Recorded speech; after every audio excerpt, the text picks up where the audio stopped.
اعوذ باللہ من الشیطان الرجیم بسم اللہ الرحمن الرحیم وبہ نستعین وہو خیر الناصر والمعین بسم اللہ الرحمن الرحیم کل نفس ذائقۃ الموت صلوات محمد۔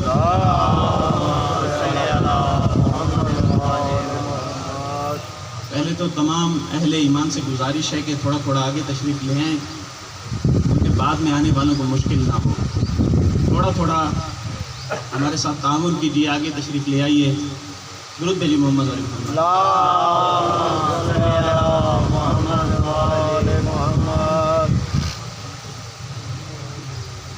جو مجالس سے واقف ہیں کہ پہلے خطبہ پڑھا جاتا ہے، میں نے خطبہ اس لیے چھوڑ دیا کہ وقت بالکل کم ہے، اور آپ کے سامنے مشہور و معروف قرآن کی آیت کل نفس ذائقۃ الموت، کہ ہر جاندار کو، ہر ذی روح کو موت کا مزہ چکھنا ہے۔ دیکھیے، عقل کہتا ہے کہ جیسا موقع محل ہو گفتگو بھی ویسی کی جائے۔ میں چاہوں تو یہاں محمد مصطفیٰ کی شان پڑھ سکتا ہوں، چاہوں تو علی مرتضیٰ کے فضائل پڑھ سکتا ہوں، لیکن کیونکہ موقع ایسا ہے کہ گھر میں موت واقعہ ہوئی ہے، تو میں چاہتا ہوں کہ موت کے موضوع کو ہی آپ کے سامنے پیش کروں۔ عزیزان محترم، امام زین العابدین علیہ الصلوۃ والسلام فرماتے ہیں موتوا قبل ان تموتوا، اس سے پہلے کہ تمہیں موت آئے تم مر جاؤ۔ کلام امام الکلام ہوتا ہے۔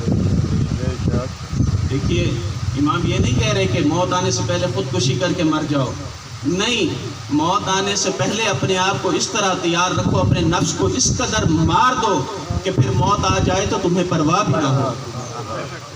عزیزان محترم، توجہ، تنبیہ، میں فضائل کسی اور دن سنا دوں گا آپ کو، میں کسی اور دن شان بھی پڑھ دوں گا، لیکن کیونکہ سارا مجمع میرا اپنا مجمع ہے، ساری میری اپنی برادری ہے۔ دیکھیے، اگر تنبیہ مجالس میں سے نکل جائے گی تو پھر مجالس میں کچھ نہیں بچے گا۔ مجالس کا مقصد ہی تنبیہ کرنا ہے۔ اس سے پہلے کہ تمہیں موت آئے خود کو مار دو۔ مولا سے پوچھا، مولا مزید تفسیر بیان کیجئے۔ مولا نے کہا، دیکھ، وہ جو مر گئے ہیں نا، وہ خدا سے التماس کرتے ہیں، خدایا ایک مرتبہ ہمیں دنیا میں بھیج دے واپس، ہم کبھی تیری معصیت نہیں کریں گے، کبھی تیری معصیت نہیں کریں گے، کبھی گناہ نہیں کریں گے، کبھی تیری حکم عدولی نہیں کریں گے، کبھی نافرمانی نہیں کریں گے، لیکن ان کو واپس آنا نصیب نہیں ہے۔ تو دیکھ، خدا تجھے کتنے موقع دیتا ہے، تو رات کو سوتا ہے سمجھ تو مر گیا ہے، اور صبح خدا نے تجھے بیدار کر کے تجھے پھر موقع دیا ہے، دوبارہ زندگی دی ہے۔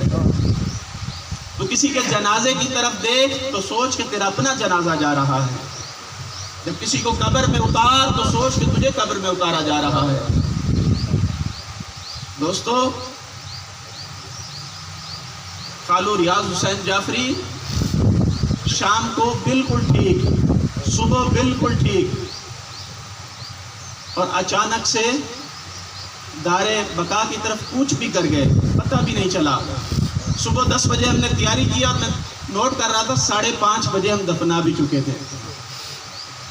امام زین العابدین فرماتے ہیں قبر میں ہر بندے سے 6 سوال کیے جائیں گے۔ بڑی سادہ اور سلیس گفتگو کر رہا ہوں میں، کیونکہ مجھے پتا ہے کہ مجمع ہر طرف سے آیا ہوا ہے۔ سادہ اور سلیس گفتگو، اس کا کسی مسلک کے ساتھ کوئی تعلق نہیں ہے۔ ہر قبر میں یہ 6 سوال ہونے ہیں۔ من ربوں کا، من نبیوں کا، من اماموں کا، ما کتابوں کا، ما قبلتوں کا۔ بھائی، یہ سارے کے سارے سوال ہر بندے سے ہونے ہیں، ہر بندے سے پوچھا جائے گا۔ من ربوں کا، تیرا رب کون ہے؟ تیرا رب کون ہے؟ من نبیوں کا، تیرا نبی کون ہے؟ من اماموں کا، تیرا امام کون ہے؟ ما کتابوں کا، تیری کتاب کون سی ہے؟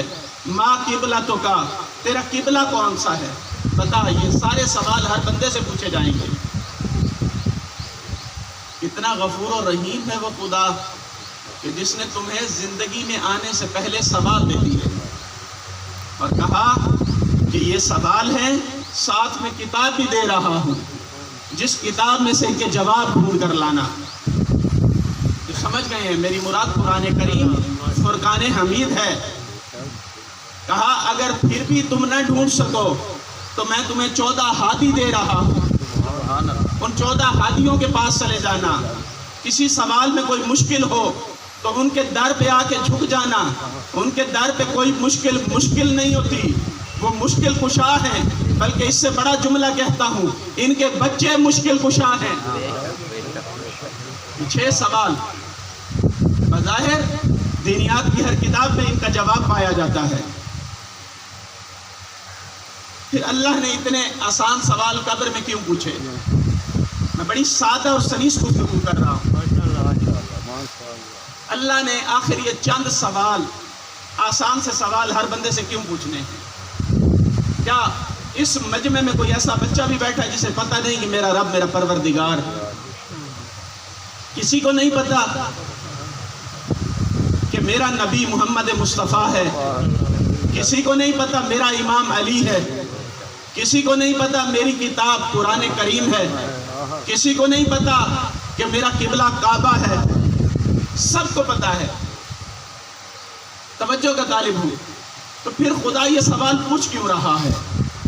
کہا یہاں سب کو پتا ہے، لیکن یہی آسان سوال قبر میں جا کر مشکل ہو جائیں گے، زبان پہ تالے لگ جائیں گے۔ کیوں تالے لگ جائیں گے؟ جب پوچھا جائے گا من ربوں کا، ہر زبان چاہے گی کہ میں کہوں میرا رب میرا پروردگار ہے، لیکن زبان سوکھ جائے گی، زبان پہ قفل لگ جائے گا، تالا لگ جائے گا۔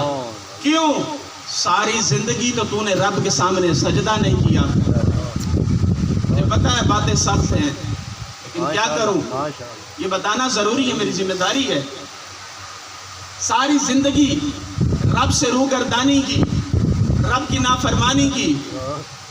اب تو نے ساری زندگی رب کی نافرمانی کی، اب تو بولنا چاہتا ہوگا کہ میرا پروردگار میرا رب ہے، لیکن زبان پہ تالے لگ جائیں گے۔ ہاں، جس نے ساری زندگی رب کے سامنے سجدہ کیا، غیر اللہ کے سامنے سجدہ نہیں کیا، وہ بولے گا، بلکہ اس کے بولنے سے پہلے منکر نکیر کہیں گے، بلکہ اس سے پہلے علی کہیں گے میں گواہی دیتا ہوں یہ اللہ کی وحدانیت کا ماننے والا ہے۔ پھر پوچھا جائے گا تیرا نبی کون ہے؟ اب جس بندے نے ساری زندگی محمد مصطفیٰ کے فرمان کی نافرمانی کی، محمد مصطفیٰ کی ایک نہیں مانی، خاتم الانبیاء کی ایک نہیں سنی، جانتا تھا نبی نے کہا حرام کھانا منع ہے، یہ حرام کھاتا رہا۔ نبی کریم نے فرمایا چغل خوری نہیں کرنی، ساری زندگی چغل خوری کرتا رہا۔ نبی کریم نے فرمایا یتیموں پر رحم کرنا، اس نے یتیموں پر رحم نہیں کیا۔ اب فرشتے نے پوچھا تیرا نبی کون ہے؟ کہنا چاہتا ہے لیکن زبان تالا، زبان بند۔ لیکن جس نے ساری زندگی محمد مصطفیٰ کے فرمان کی پیروی کی، اتباع کیا محمد مصطفیٰ کا، تو پھر اس کے کہنے سے پہلے خود محمد مصطفیٰ کہیں گے اس کو چھوڑ دو یہ میرا ہے۔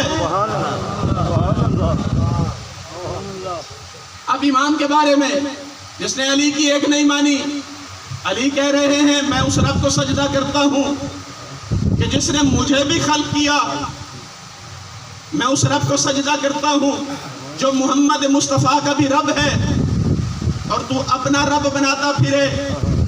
کڑوی باتیں ضرور ہیں لیکن کرنا ضروری ہیں۔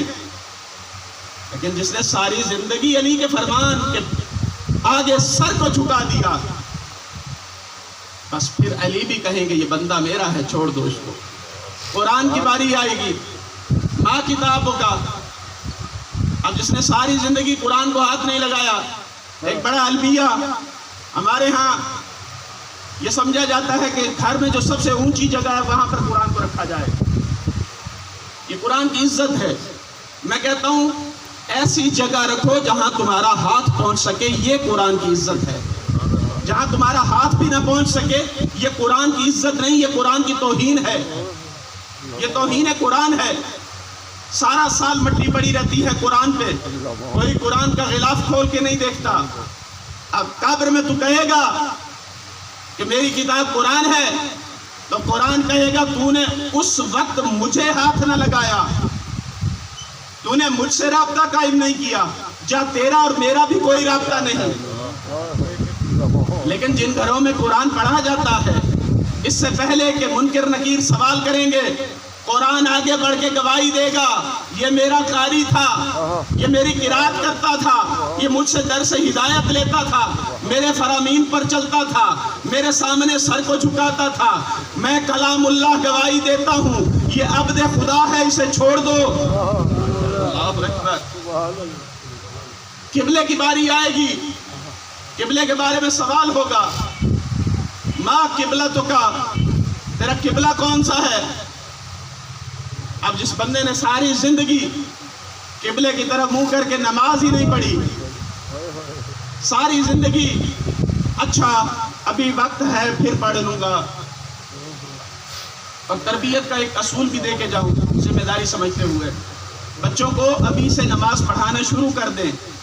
چھوٹے بچوں کو یہ نہ کہیں کہ ابھی بچہ ہے کھیلے گا، جوان ہوگا تو پڑھ لے گا. اللہ جانے جوانی نصیب ہو یا نہ ہو. کیا ہم میں سے کسی نے سوچا تھا کہ ماموں ریاض کل کا جلوس اٹینڈ کر کے آئے ہیں، یہ کل ہمارے ساتھ نہیں ہوں گے؟ دیکھیے موت کسی کو موقع نہیں دیتی. جب موت نے علی کو موقع نہیں دیا، جب موت نے محمد مصطفیٰ کو موقع نہیں دیا، جب موت نے حسن مجتبیٰ کو موقع نہیں دیا، جب موت نے حسین شہید کربلا کو موقع نہیں دیا، تو موت تجھے اور مجھے بھی کوئی موقع نہیں دے گی. عزیزوں متوجہ رہیں، بس جس کعبے نے آپ کی گواہی دینی ہے، آپ دنیا میں اس کی گواہی دیں، وہ قبر میں آپ کی گواہی دے گا. وہ کعبہ قبر میں آپ کی گواہی دے گا کہ یہ بندہ میری طرف منہ کر کے خدا کے لیے سجدہ ریز ہوتا تھا. اور سید الساجدین فرماتے ہیں جب بندہ یہ سارے سوالوں کے جواب دے کر پاس ہو جائے گا، پھر اس سے 3 اور سوال پوچھے جائیں گے. یہ والے سوال عام سوال تھے جو ہر بندے سے پوچھے جائیں گے، لیکن اس کے بعد کے سوال 3 اہم سوال ہیں جو ہر بندے سے پوچھے جائیں گے، اس بندے سے جو ان امتحانات میں پاس ہو جائے گا. بھئی اصول ہے نا، اگر کوئی میٹرک کا امتحان دے دے تو ایف ایس سی کا امتحان دے سکتا ہے نا. ایسے تو نہیں ہوتا کہ 8ویں سے اٹھ کے ایف ایس سی کا امتحان دے دے یا بی ایس سی کا امتحان دے دے. نہیں، جو بندہ ان امتحانات میں پاس ہو جائے گا پھر اس سے سوال ہوگا. اب پہلا سوال سننا ہے تو ایک صلوات بھیجیے محمد.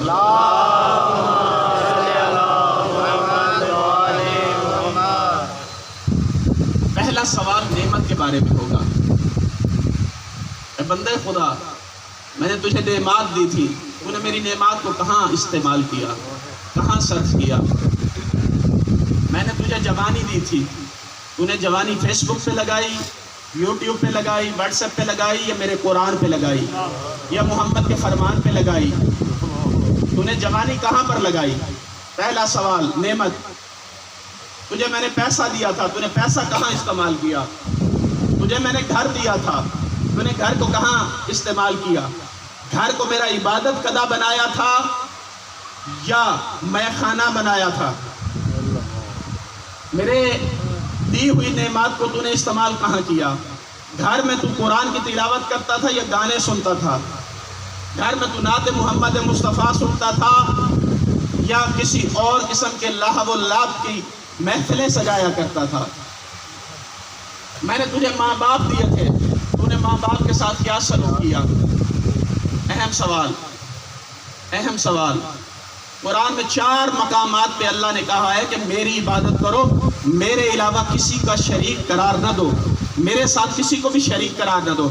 ٹھیک انہی 4 مقامات پر اللہ فوراً کہہ رہا ہے والدین کے ساتھ احسان کرو، والدین کو اف مت کہو. 4 مقامات پر جہاں اللہ اپنی وحدانیت کا اقرار لے رہا ہے، اس کے فوراً بعد کہہ رہا ہے والدین پر احسان کرو. میں نے تمہیں والدین جیسی نعمت دی تھی، کیا کیا ان کے ساتھ؟ باپ نے منہ کے نوالے نکال نکال کے تجھے جوان کیا، اور جب باپ بوڑھا ہو گیا اور تو جوان ہو گیا تو نے باپ کے ساتھ کیا کیا؟ ماں نے چھاتی کا خون پلا پلا کے، چھاتی کا دودھ پلا پلا کے. میڈیکل سائنس کہتی ہے ماں جب دودھ پلاتی ہے تو اس کی ہڈیوں کا گودا نکل جاتا ہے. میڈیکل سائنس کی بات بتا رہا ہوں، اس کی ہڈیوں کا گودا نکل جاتا ہے. یہی وجہ ہے کہ جب ماں بوڑھی ہو جاتی ہے تو اس کی کمر جھک جاتی ہے، اس کی ہڈیوں میں درد ہوتا ہے، کیونکہ وہ اپنی ہڈیوں کے گودے سے بنے ہوئے دودھ کو پلا کے تجھے جوان کرتی ہے. تو نے ماں کے ساتھ کیا کیا؟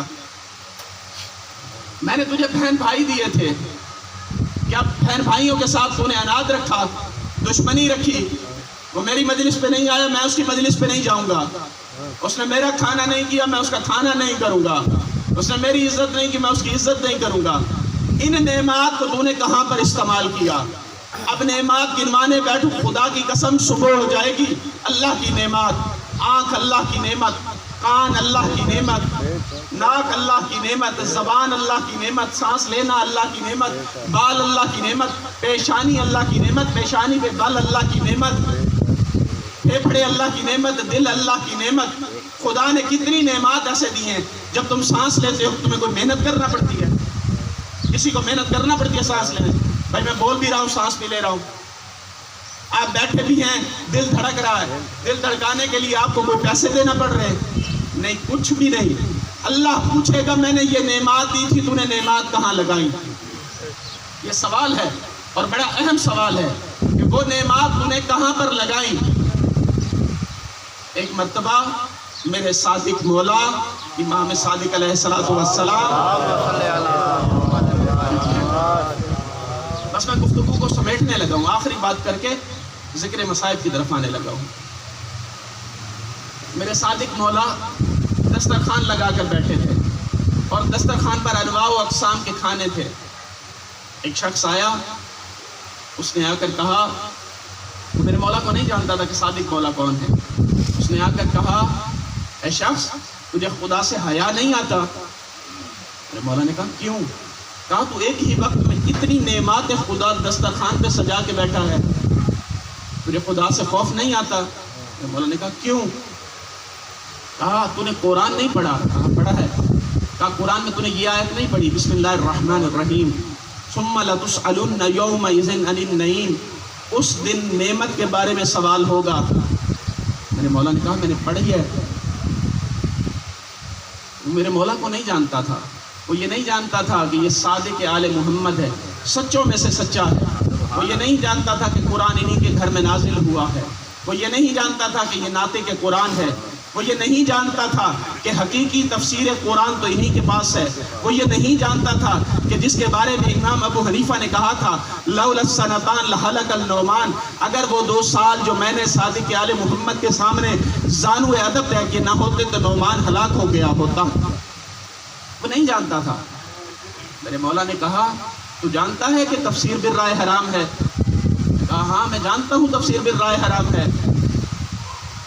میرے مولا نے کہا جو تو نے اس کی تفسیر کی ہے وہ تفسیر بالرائے ہے. میں تجھے اس کی حقیقی تفسیر بتاتا ہوں. ثم لتسألن یومئذ عن النعیم، قیامت کے دن جس نعمت کے بارے میں سوال ہوگا وہ نعمت میرے دادا علی کی ولایت ہے.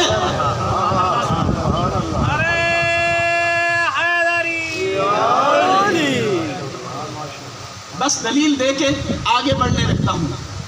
انسان مرکب ہے روح اور بدن کا. انسان مرکب ہے روح اور بدن کا.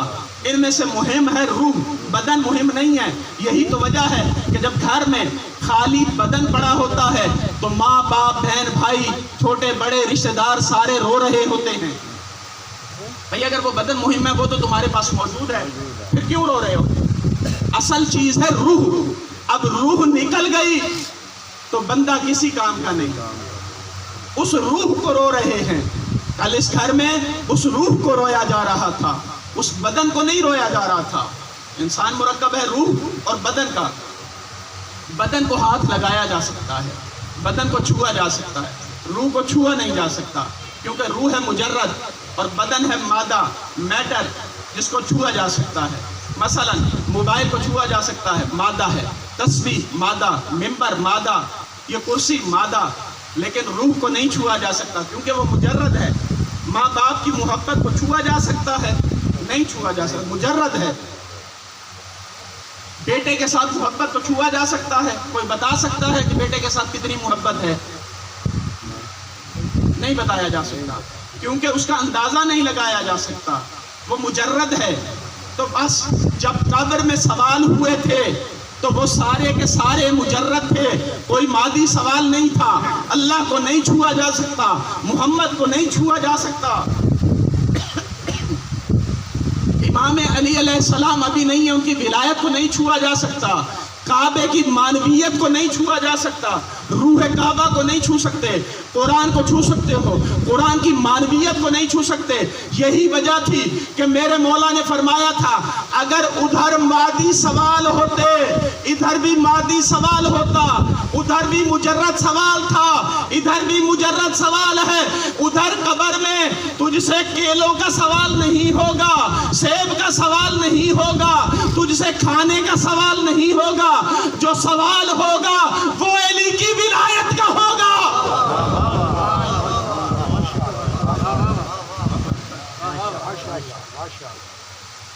عزیزان محترم، دامن وقت میں گنجائش نہیں ہے. میں کہوں گا حاجی زغار ریاض حسین جعفری صاحب، آپ خوش نصیب ہو. آپ کو موت آئی، آپ کے 2 جوان بیٹے آپ کا جنازہ اٹھانے کے لیے موجود تھے، آپ کے رشتہ دار موجود تھے. جنازے پر بیوہ رونے کے لیے موجود تھی، بہنیں رونے کے لیے موجود تھیں، بیٹیاں رونے کے لیے موجود تھیں. میں قربان جاؤں غریب کربلا پر، جس کو 3 دن کا بھوکا اور پیاسا کربلا میں ذبح کر دیا گیا.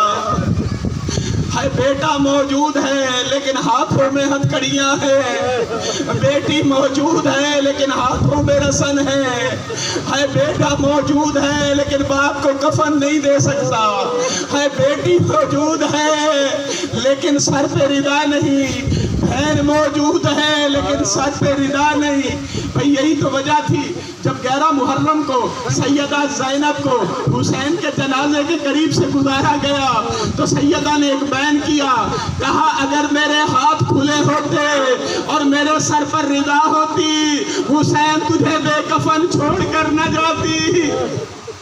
اجرکم اللہ. جنہیں مجلس میں رونا آتا ہے، جنہیں عادت ہے مجلس میں رونے کی، یہ آنسو مرحوم کے لیے بھی شفا ہے، آپ کے لیے بھی شفا ہے.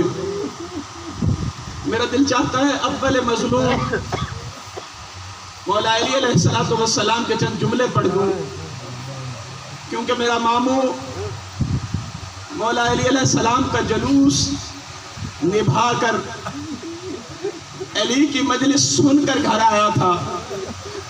پتہ نہیں کیوں میرا دل کہتا ہے وہ عزادار شاید اس مرتبہ علی کا غم برداشت نہیں کر سکا کہ جس طرح عزاداری ہوئی گھٹ گھٹ کے عزاداری ہوئی، کھل کے عزاداری نہیں ہو سکی. میرا دل کہتا ہے گھٹ گھٹ کے عزاداری ہوئی، اس نے بھی اپنے آپ کو گھٹ گھٹ کے مار دیا. ماموں کا بڑا بیٹا کل مجھے بتا رہا تھا کہ میں نے بابا سے کہا بابا کھانا کھا لو، میرے باپ نے کھانا نہیں کھایا. اللہ جانے شاید اسے علی کی عزاداری کا غم تھا، وہ عزادار کہ جس نے ہمیں ہاتھ پکڑ کے ماتم کرنا سکھایا تھا، وہ عزادار جو ہر سال ہمیں جلوسوں میں لے کر جاتا تھا، وہ عزادار اب ہمارے درمیان نہیں. آؤ چلتے ہیں 40 ہجری کوفہ، 19 رمضان. میرے مولا نے شب اپنی بیٹی ام کلثوم کے گھر گزاری. رات کا وقت تھا، میرے مولا کبھی آسمان کی طرف دیکھتے کبھی اپنی طرف دیکھتے. میرے مولا کا بدن کانپ جاتا. میرے مولا گھر سے چلنے لگے، مرغابیوں نے دامن کو پکڑ لیا، مولا آج نماز گھر میں پڑھی ہے۔ میرے مولا نے پلٹ کر کہا کیا تم نے کبھی دیکھا علی نے نماز کو گھر میں پڑھا ہو؟ علی مسجد میں نماز پڑھتا تھا۔ اور میرا مولا مسجد کی طرف چلا، جب مسجد میں پہنچا گلدستہ آذان پہ آیا، آذان دی، یہ آذان پورے کوفے نے سنی، لیکن جس طرح زینب نے سنی کسی نے نہیں سنی۔ ہائے یہ مولا، یہ کیسی آذان دیتے ہو کہ زینب پریشان ہے، یہ ملعون اوندا سویا تھا۔ میرے مولا نے عبد الرحمن ابن ملجم کو بلند کیا، تو اپنا کام کر میں اپنا کام کرتا ہوں۔ اے مولا نے نماز شروع کی، اے واجب نماز، پہلا سجدہ، دوسرے سجدے کے لیے جانے لگے، ملعون نے سر پہ ضربت ماری، میرے مولا کا سر بک ہو گیا، اے خون جاری ہوا۔ جبرائیل نے امامہ اتار دیا، قد قتل امیر المومنین کی آوازیں بلند ہوئی، اے زینب کے بین بلند ہوئے، حسن جاؤ بابا کی خبر لو، اے بابا مارا گیا، اے میرے مولا کو گھر لائے، آ گیا 21 کا دن، میرے مولا نے وصیتیں شروع کی۔ سنو گے ایک جملہ، اے میرے مولا تو یتیموں کا بھی باپ تھا، یتیموں کا سہارا تھا، 2 دن سے یتیموں کو کھانا نہیں ملا، یتیم ماں سے کہتے ہیں ہمارا شفیق کہاں ہے، ہمیں کھانا دینے والا کہاں ہے؟ آواز آئی، وہ مارا گیا، اس کو ضربت لگ گئی۔ جو یتیم علی کے ہاتھوں سے دودھ پیتے تھے، ہاتھوں میں کاسا لیے علی کے در پہ آ گئے، کہا مولا